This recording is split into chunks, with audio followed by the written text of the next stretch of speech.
दोस्तों, एक दिन सुबह सुबह सभी शिष्य गौतम बुद्ध के प्रवचन सुनने के लिए एक साथ बैठे हुए थे। कुछ देर बाद गौतम बुद्ध अपने साथ एक रस्सी लेकर आए।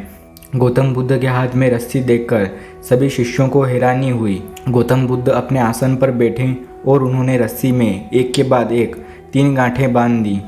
इसके बाद उन्होंने शिष्यों से पूछा कि क्या ये वही रस्सी हैं जो गांठ बांधने से पहले थी। इस प्रश्न के जवाब में एक शिष्य ने कहा, गुरुजी, इसका उत्तर थोड़ा मुश्किल है। ये हमारे देखने के तरीके पर निर्भर करता है। एक तरह से तो रस्सी वही है, इसमें कोई बदलाव नहीं है।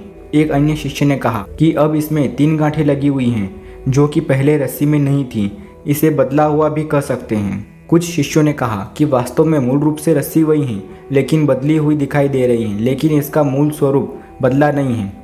शिष्यों की बात सुनकर गौतम बुद्ध ने कहा कि आप सभी सही बोल रहे हैं, अब मैं इन गांठों को खोल देता हूँ। ये बोलकर गौतम बुद्ध रस्सी के दोनों सिरों को खींचने लगे।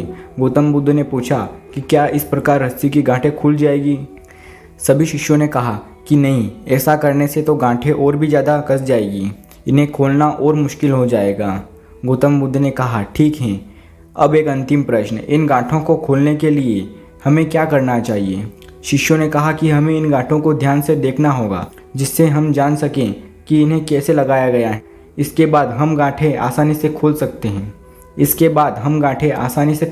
हैं। गौतम बुद्ध इस सवाल से संतुष्ट हो गए और उन्होंने कहा कि ये सही बात है। हम परेशानियों में फंसे रहते हैं और बिना कारण जाने ही उनका हल खोजने लगते हैं, जबकि हमें समस्याओं की जड़ को समझना चाहिए।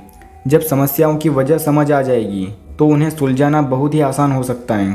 दोस्तों, हमें इस कहानी से यह शिक्षा मिलती है, हमें किसी भी समस्या से घबराना नहीं चाहिए और उस समस्या की वजह को जानकर उसे हल करना चाहिए। दोस्तों, यह स्टोरी आपको कैसी लगी कमेंट करके बताएं और ऐसी ही अमेजिंग वीडियो के लिए हमारे चैनल को सब्सक्राइब करें।